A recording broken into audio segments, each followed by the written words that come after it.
Nós vamos abrir a Bíblia no livro de Êxodo, no capítulo 18.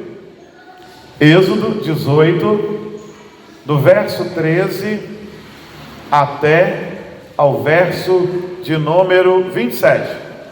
Êxodo 18, de 13 a 27. Nós vamos ler responsivamente. Eu vou ler os versos ímpares e os irmãos os versos pares. Todos encontraram? O texto fala da nomeação dos auxiliares. Então leiamos responsivamente. No dia seguinte, assentou-se Moisés para julgar o povo, e o povo estava em pé diante de Moisés desde a manhã até ao pôr do sol. Depois o sopro de Moisés, quando lhe levantou o povo, disse: que é isso que faz ao povo? Porque te assentas só, todo o povo está em pé diante de ti, desde a manhã até o sol. Respondeu Moisés ao seu sogro: é porque o povo me vem a mim para consultar a Deus. Não tenha oposição, venha a mim, para eu digo o povo, e desagradar a sanção de Deus. O sogro de Moisés, porém, lhe disse: não é bom o que fazes. Sem dúvida? Mas, povo, às vezes é pesado demais para ti. Só tu não podes fazer. Ouve, pois, as minhas palavras e te aconselharei, e Deus seja contigo. Representa o povo perante Deus, leva as suas causas a Deus.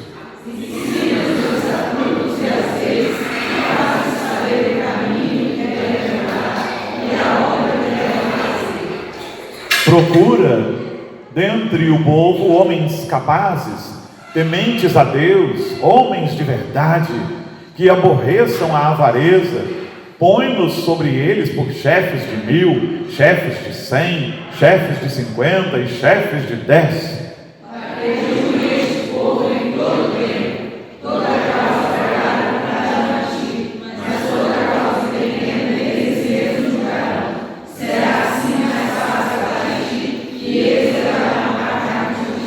Se isso fizeres, e assim Deus te mandar, poderás então suportar, e assim também todo este povo tornará em paz ao seu lugar. Moisés atendeu às palavras do Senhor e fez tudo quanto ele dissera. Escolheu Moisés homens capazes de todo Israel e os constituiu por cabeças sobre o povo, chefes de 1000, chefes de 100, chefes de 50 e chefes de 10. Eles juraram o povo em todo o tempo, a causa grave trouxeram Moisés, e toda a causa simples jogaram eles. Então se despediu Moisés de seu sogro, e este se foi para a sua terra. Queridos, nós estamos caminhando dentro da aliança do Senhor, e começamos a tratar do povo de Israel como a igreja do Velho Testamento, que tem princípios para nos ensinar no Novo Testamento, não é verdade? E hoje eu gostaria de falar sobre a necessidade da ajuda mútua e do trabalho em conjunto.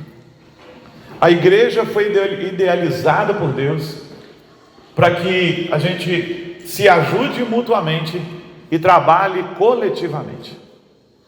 Nós temos um problema moderno que se chama individualismo, que se manifesta mesmo no meio do grupo. E é interessante porque tudo na verdade precisa funcionar como uma engrenagem.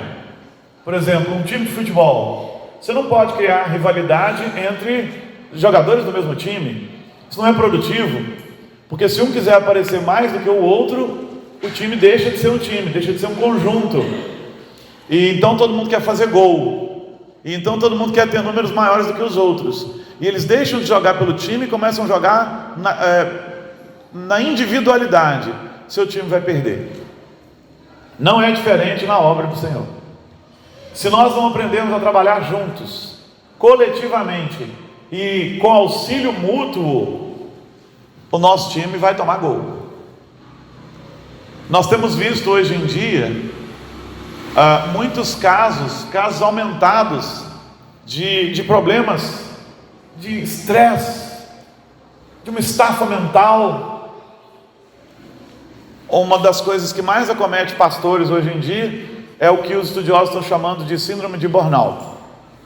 É uma coisa ainda nova, mas a gente tem visto líderes religiosos que às vezes ficam 1, 2 anos em tratamento, absolutamente impossibilitados de realizar seu ministério, porque chegaram num esgotamento mental absurdo. Mas isso não assola só pastores, isso assola muita gente. E isso talvez te assole, mas você só não sabe o nome disso. Nós estamos acompanhando um caso, eu e Jane, a gente vem conversando sobre um caso de uma pessoa que a gente tem certeza, ela não é pastor, mas ela está com burnout. Um esgotamento mental que tira dela todo o ânimo para fazer as coisas. E por que isso acontece? Por causa do individualismo. Vivemos um tempo de individualismo. Se já existia em outros tempos, eu não sei, mas nós estamos vivendo assim, com muito individualismo. São as minhas coisas, são as minhas posses, são as minhas vontades, o que eu quero, o que eu desejo. E é interessante que nós temos redes sociais, mas ainda assim somos individualistas. Tanto que as pessoas vão para a rede social, mas se alguém discordar da opinião dela, ela bloqueia, ou ela desfaz a amizade ali. O virtual está sendo trazido para o real também. Às vezes as pessoas não conseguem dialogar umas com as outras, tete a tete, face a face, e ela não tem um botãozinho para cancelar a amizade, mas ela cancela de alguma forma, simplesmente deixando de encontrar aquela pessoa. E o individualismo está adoecendo as mentes e os corações. Alguém já disse que a tecnologia aproximou-os de longe e afastou-os de perto. É verdade, às vezes você está dentro de casa, mas está no celular, eu estou, você está, nós estamos no celular, e os que estão próximos da gente não está conversando com eles, e está conversando com alguém que está lá nos Estados Unidos. Aproximou entre aspas, porque a aproximação virtual não é do que a gente precisa. Nós precisamos de relacionamentos reais, relacionamentos palpáveis, relacionamentos de pele, relacionamentos de calor. Nós precisamos sentir o calor uns dos outros, porque virtualmente ninguém te abraça, virtualmente ninguém se aproxima de você, virtualmente as coisas não são reais.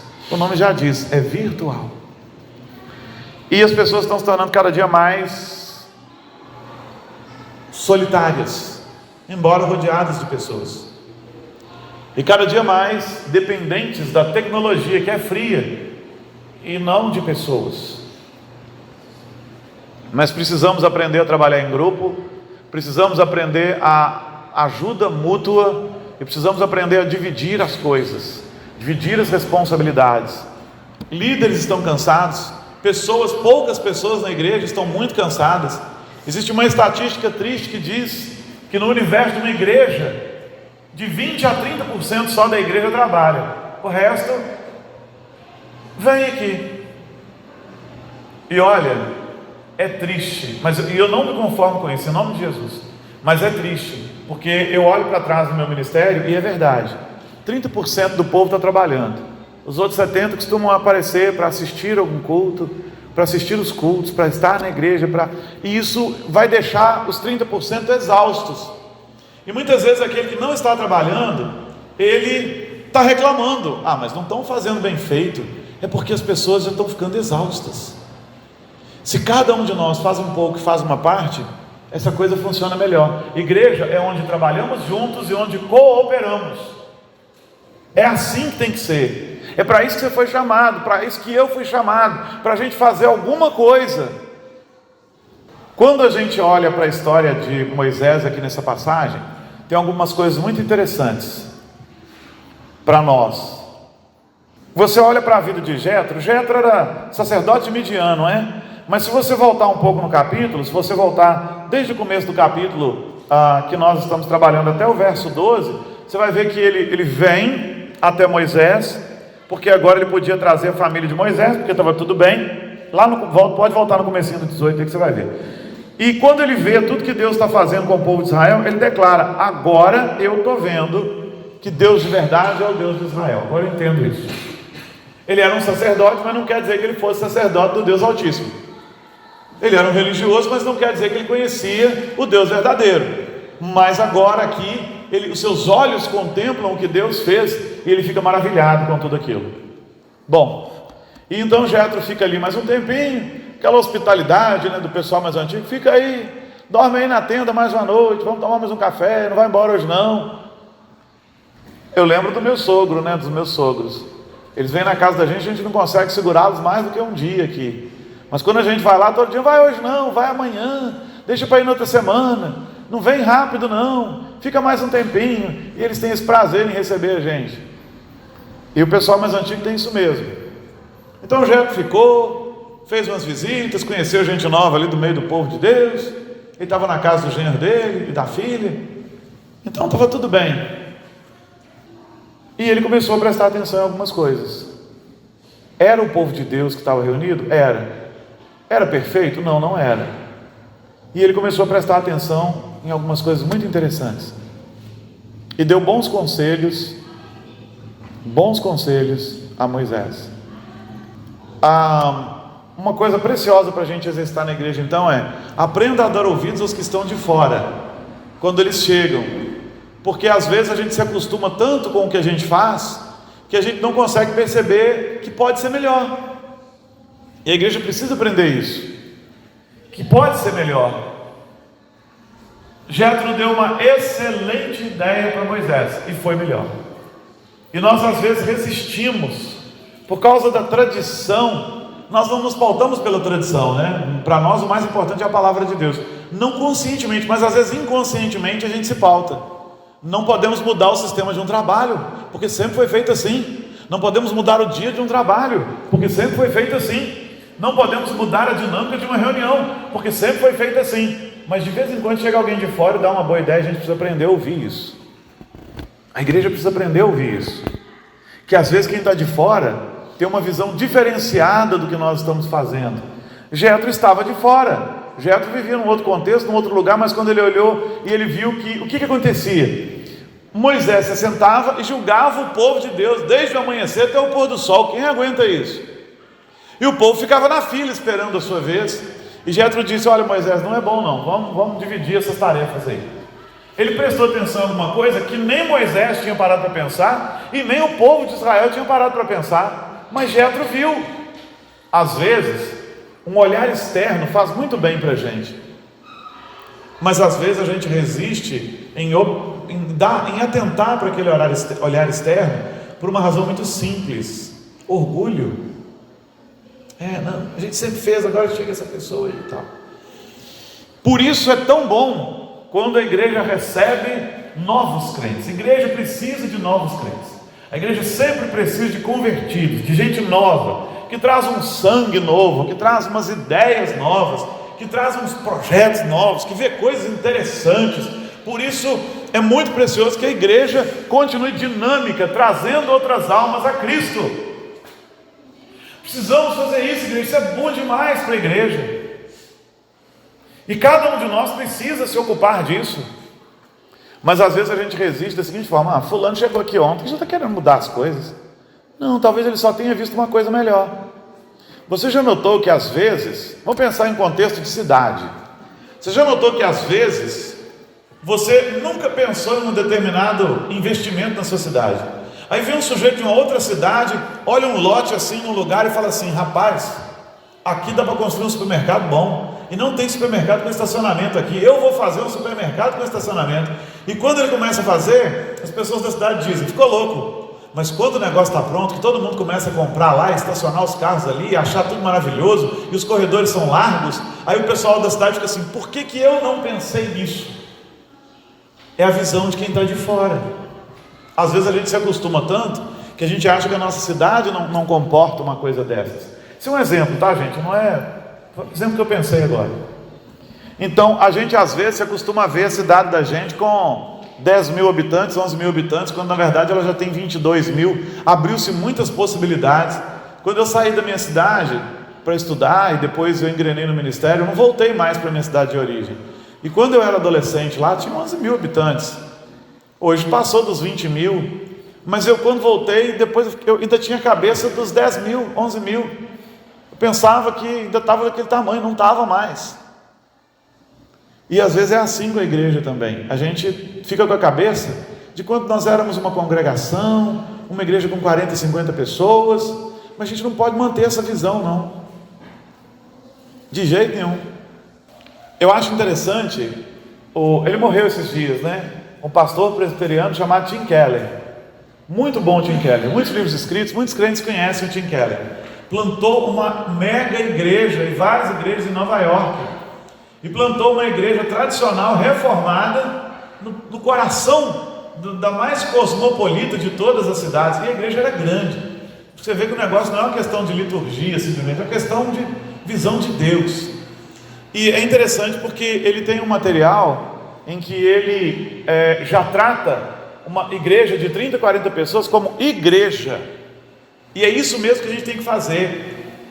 Mas o nosso sistema chama uma igreja pequenininha de congregação. Mas eu entendo que a gente tem que chamar uma igreja de igreja desde o primeiro dia que ela foi plantada, para ela pensar como igreja, senão ela nunca pensa como igreja. Isso é precioso. E ela precisa mesmo crescer. E ela precisa mesmo buscar almas perdidas. E essas pessoas virão. E elas virão entusiasmadas para pregar, com projetos, com ideias. Isso é maravilhoso. Jetro chegou.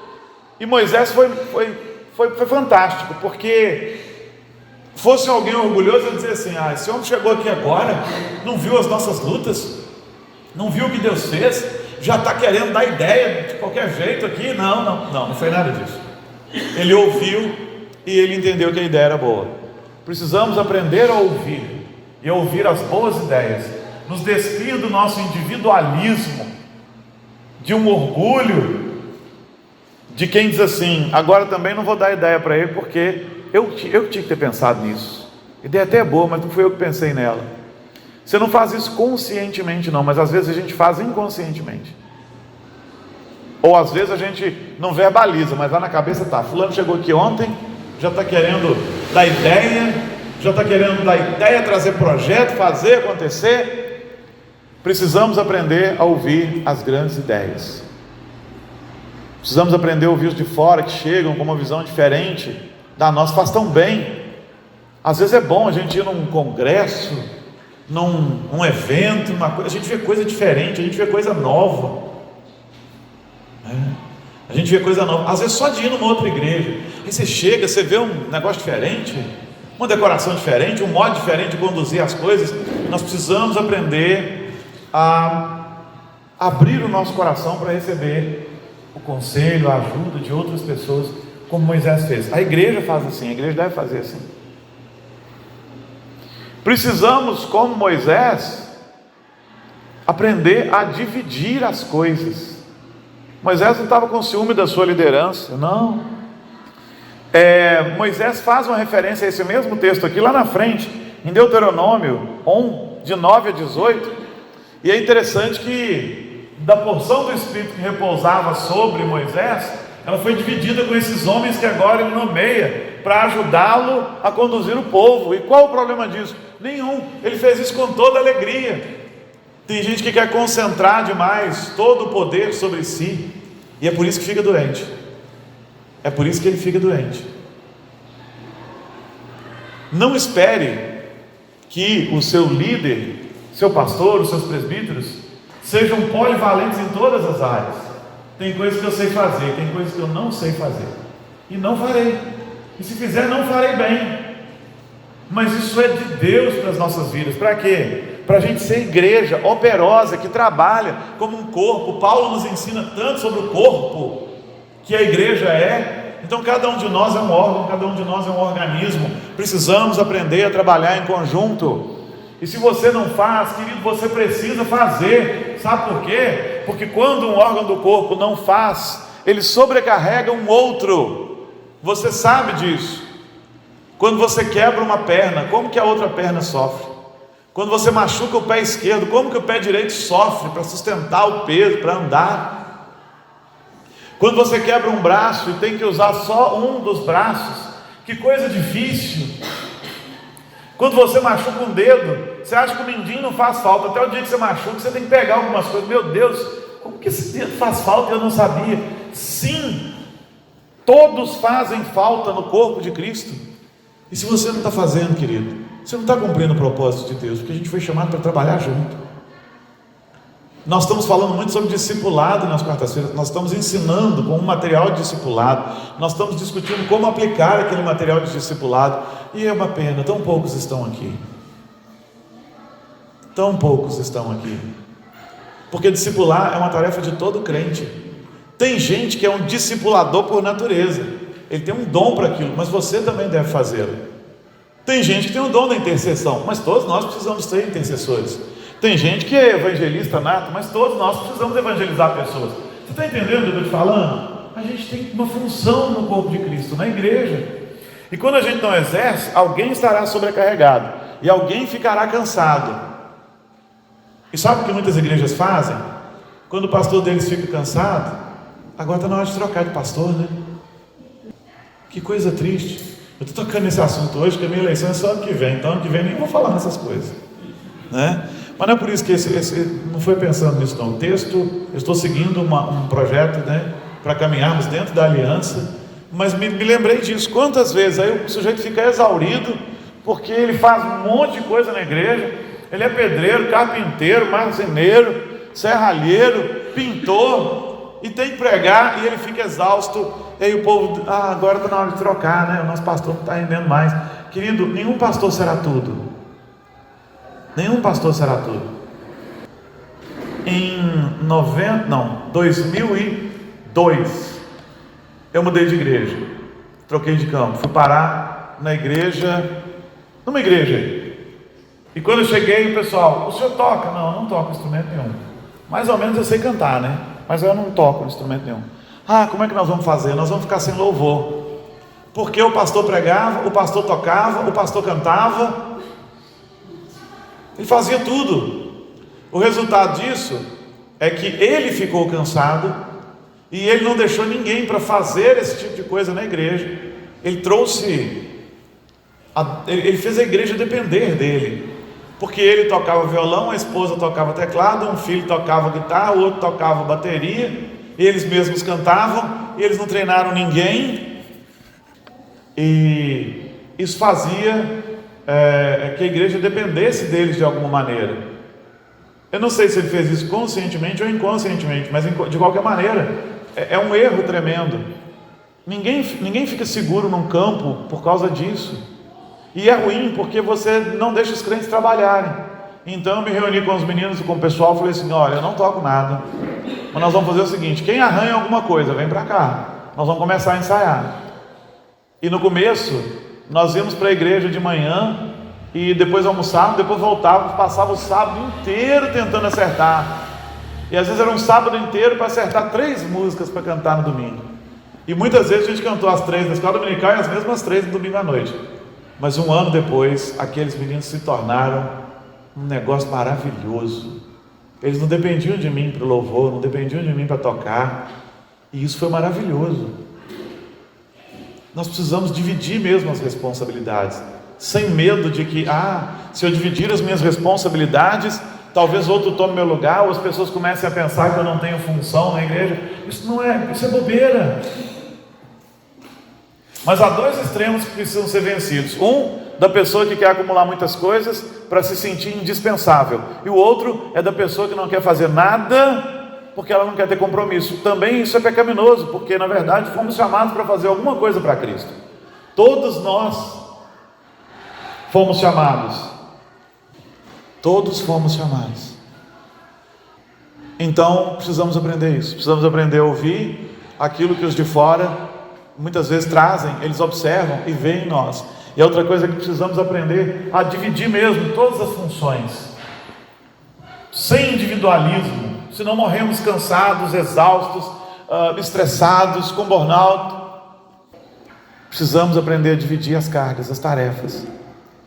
E se em algum momento alguém não fez e não teve, não morra por causa disso. Alguém tinha que ter feito. Nós não podemos fazer tudo.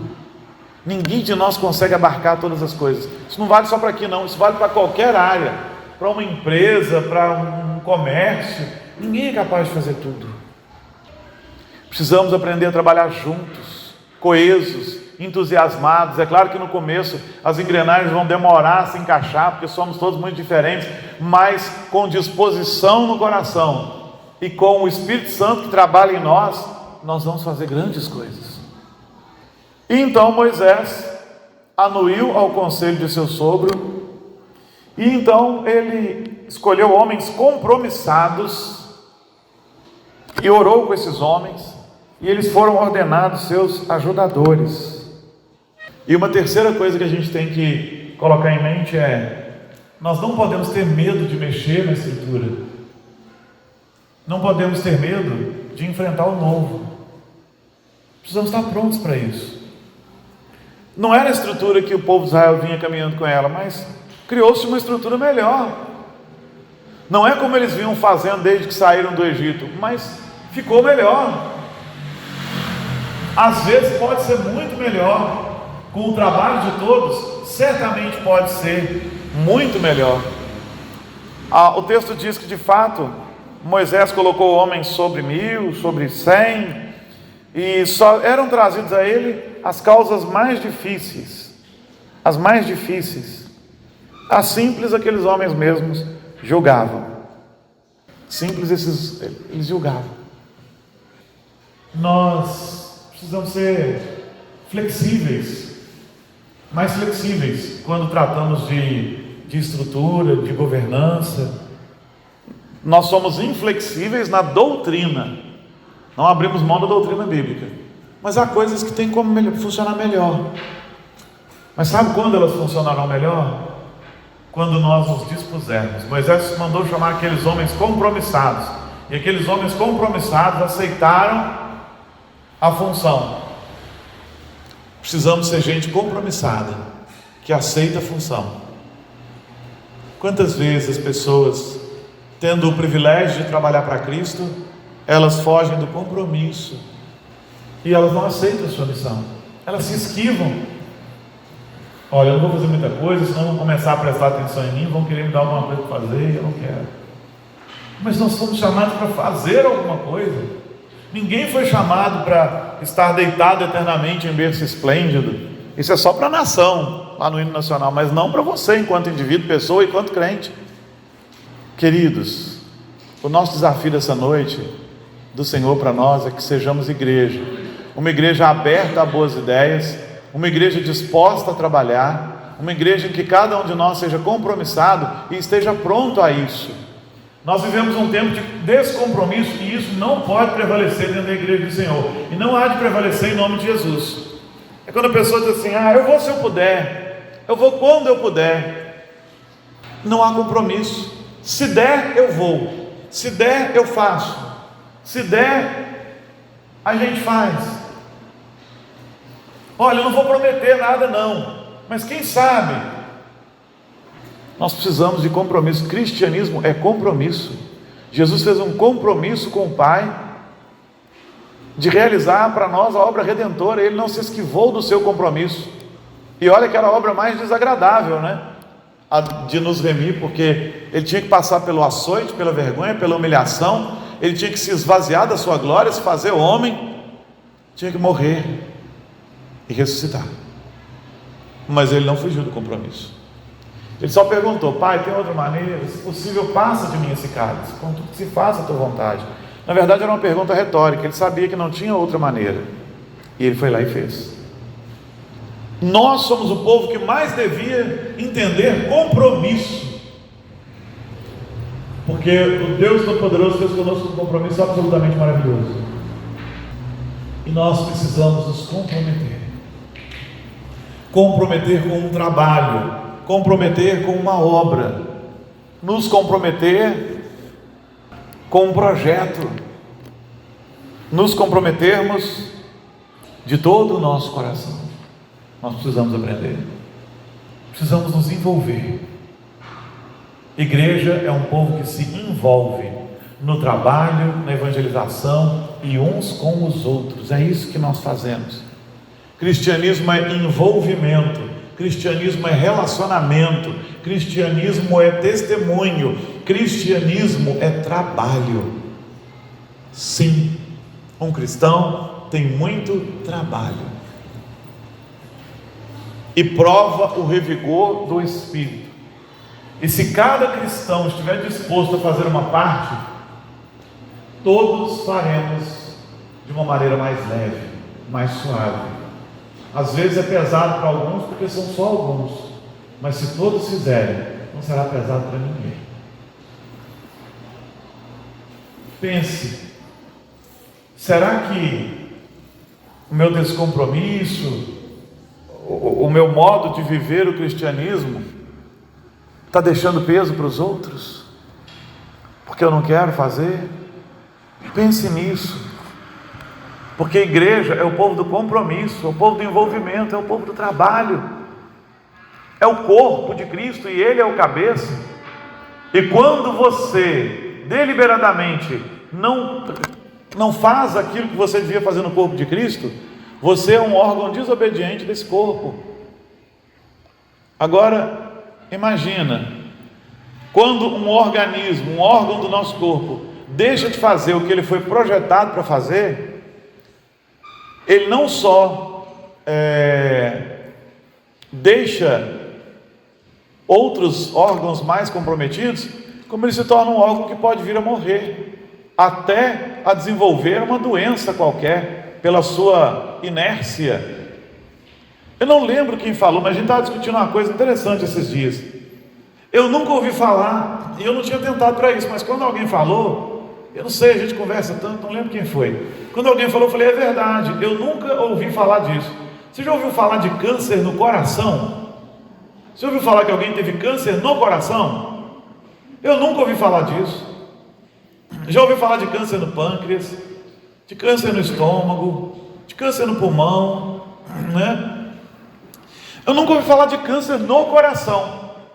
Eu já ouvi falar de câncer que espalha, que se torna uma metástase no tórax, mas câncer no coração, nunca ouvi. Mas sabe o que é interessante do coração? Ele está sempre recebendo e impulsionando, recebendo e impulsionando, recebendo e impulsionando. Ou seja, o coração está sempre trabalhando, o coração está sempre em atividade. Não há tempo para ele atrofiar, porque ele está sempre trabalhando, ele está sempre recebendo sangue, ele está sempre bombeando sangue. É uma analogia interessante essa. Como ele não para, como ele nunca para, não tem como, né? Não se formam ali células prejudiciais, cancerígenas, como, pelo menos é raro, se tem é muito raríssimo. Quando a gente para, a gente começa a desenvolver coisas desnecessárias. Você sabe disso como corpo, começa a ficar preguiçoso, sem fazer nada, assentado, inerte. Seu corpo não começa a atrofiar? Começa a atrofiar. No corpo de Cristo é assim, você não pode ser um membro atrofiado, e para não sê-lo, você precisa trabalhar, cooperar, trabalhar em conjunto com o resto do corpo. O Senhor tem um desafio para nós nessa noite, que nos comprometamos, que sejamos os ajudadores de Moisés, os chefes de 1000, os chefes de 100, os chefes de 50, os chefes de 20, que vão estar trabalhando na obra do Senhor, fazendo com que ela caminhe melhor e com que não fique pesado para ninguém. Diminui o peso de Moisés, diminui o peso de quem está do lado de Moisés, vai diminuir o peso de todo mundo, porque todo mundo está fazendo alguma coisa. E nós vamos durar muito mais tempo na obra dessa maneira. Quando todos trabalharmos juntos, todos, nós todos vamos durar muito mais tempo na obra, porque vamos demorar muito mais a nos cansar, se é que nos cansaremos. Se é que nos cansaremos. Também me lembro quando eu cheguei numa outra igreja, essa foi em Nova Era, e aí os irmãos começaram a conversar algumas coisas comigo que não tinham muito a ver com o ministério. Eles disseram assim: pastor, a igreja tem uma escolinha, o senhor vai dirigir a escolinha? Eu falei: negativo, nós vamos achar alguém que vai dirigir a escolinha, porque eu não posso ser pastor, diretor de escola e ainda mexer com construção também não. E outra coisa, nós estamos mexendo com construção aqui. Não sou engenheiro, não sou entendido de obra. Nós vamos trazer alguém que vai também fazer. Graças a Deus tinha um presbítero lá que era engenheiro e a obra ficou por conta dele. E a escola ficou por conta do irmão que era formado em pedagogia. Nós temos quem faça as coisas na igreja. Por que nós vamos acumular em um ou dois só? Nós temos que aprender a usar nossos dons e talentos todos para o Senhor também. Se eu sei fazer alguma coisa e posso fazê-la para o Senhor também, por que deixar que alguém fique sobrecarregado? Querido, a palavra nessa noite é para isso mesmo, é para o trabalho, é para o serviço. Deus te chamou para uma obra. Deus nos chamou e nos concede dons. Para que Deus concede dons para crente? Todo crente tem dons para a gente fazer. Porque quando a gente não faz, a gente começa a inventar moda. Você sabe disso. Deixa uma criança à toa o dia inteiro, sem ter nada para fazer, sem nenhuma função. O que ela vai aprontar? O que ela vai fazer? Ela vai aprontar alguma arte. Ela tem muita energia. Quer ver uma outra coisa difícil demais? Deixa um homem à toa, sem trabalho e sem função.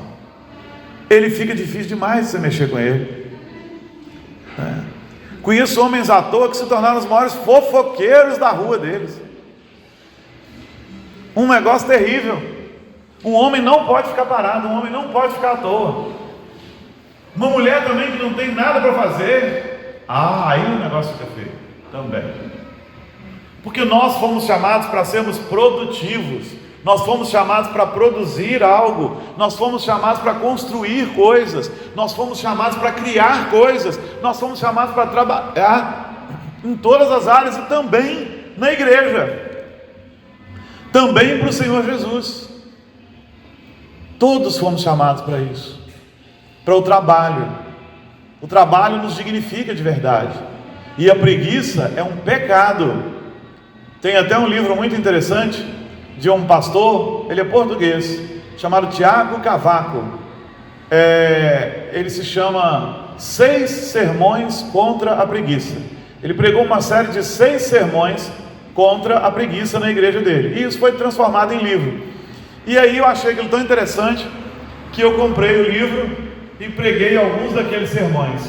Parei no 3º, porque a igreja não estava mais suportando ser confrontada com o fato de que às vezes somos preguiçosos. Nós temos muito entusiasmo para trabalhar para nós mesmos, mas quanto entusiasmo nós temos para trabalhar por Jesus? Queridos, a igreja é um organismo vivo e nós somos chamados para trabalhar para Jesus. É um privilégio que a gente tem. A gente deve trabalhar para Jesus até no nosso trabalho secular, claro. Hoje de manhã nós falamos sobre isso. Tudo na nossa vida é louvor, e nós não podemos sucumbir àquele conceito de que louvor é quando eu canto na igreja. Não, minha vida deve ser louvor. Mas também existe uma obra que é feita especialmente para o Senhor, na sua igreja, e nós precisamos fazê-la. O Senhor tem um chamado para você e para mim nessa noite. O Senhor está nos confrontando e nos dizendo: lance fora toda a preguiça, em nome do Senhor, lança fora mesmo. Ele está dizendo: todos nós temos algo a fazer. Inclusive, nós sabemos disso, porque nós nos comprometemos com isso lá na profissão de fé. Você lembra? Quantos compromissos a gente faz na profissão de fé? A gente já sabia que era assim, mas o Senhor está nos revisitando nessa noite com essa lembrança, nos revisitando com essa palavra, para nos lembrar que cristianismo é trabalho, é envolvimento, é relacionamento, não é um trabalho individual, é um trabalho em grupo. Deus usa o nosso trabalho em grupo para fortalecer os nossos vínculos de união. Às vezes a gente conhece uma pessoa, mas quando a gente toca um projeto com ela, faz um trabalho com ela, isso é maravilhoso. Isso é maravilhoso. Quando a gente criou o projeto Semeadores, que está até parado, gostaria muito de revitalizá-lo, é aquele projeto que evangelizava e entregava Bíblias. Alguns irmãos nos acompanharam desde o primeiro dia de distribuição de Bíblias até a última viagem missionária. Nós trabalhamos muito, carregando Bíblias, etiquetando Bíblias, depois batendo de porta em porta, montando som, entregando uma Bíblia em cada casa, de um lugar onde a gente escolhia, ou de um bairro, ou de um lugar. aquelas pessoas que juntas caminharam desde o primeiro até o último dia de projeto, e foram vários anos, de 2015 a 2019, esses são amigos, irmãos, inseparáveis. Nós precisamos fazer coisas juntos. De repente você não tem comunhão com seu irmão, mas você já fez alguma coisa junto com ele? Vocês já fizeram algum trabalho junto? Coisa boa para fortalecer a comunhão dos irmãos é mutirão de qualquer coisa. Mutirão de batelagem, mutirão de limpar alguma coisa, mutirão de qualquer coisa. Ali a gente passa um dia feliz, trabalhando, e isso fortalece os nossos vínculos. Mas hoje o individualismo está tão grande que as pessoas falam: não gosto, não quero, não tenho tempo, tem muito compromisso, tem muita coisa. Às vezes precisamos realocar compromissos, muitas vezes para servir ao Senhor mesmo. E mutirão é bom demais para a gente ficar mais coeso, mais junto, mais. Mas hoje em dia as pessoas nem gostam mais. É assim: eu não posso não, se eu puder pagar para alguém ir. Mas o legal desse negócio de mutirão não é que simplesmente o trabalho seja feito, mas que seja feito em comunhão. O edificante do mutirão não é o trabalho que se faz necessariamente, mas o trabalhar juntos. E por que é assim? Porque a igreja é chamada para trabalhar junto, para caminhar junto, para fazer coisas juntos, para fazer projetos juntos, para andarmos juntos uns com os outros. E nesse processo a gente vai conhecendo melhor o irmão e vai ajudando o irmão e o irmão nos ajudando. Esse é o projeto de Deus para nós. Esse é o desafio de Deus para nós nessa noite. Qual é o seu ministério que você está exercendo? Qual é o trabalho que você está fazendo? Qual é o trabalho que Deus está te chamando para fazer? Onde você já se encaixou na sua igreja?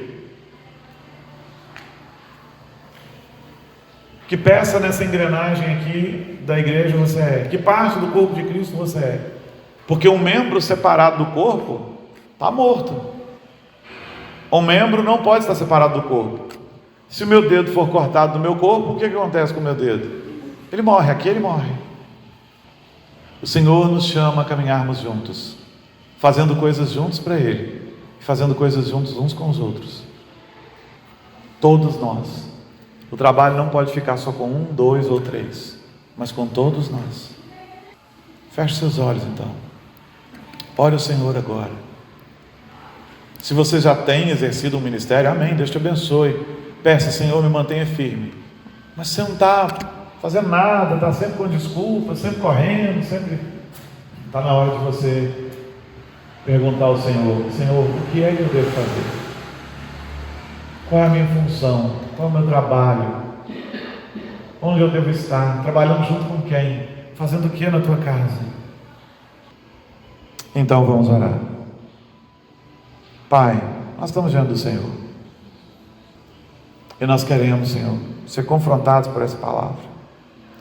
Que ninguém saia daqui pensando que isso foi um recado desnecessário, porque isso foi um recado do Senhor para nós.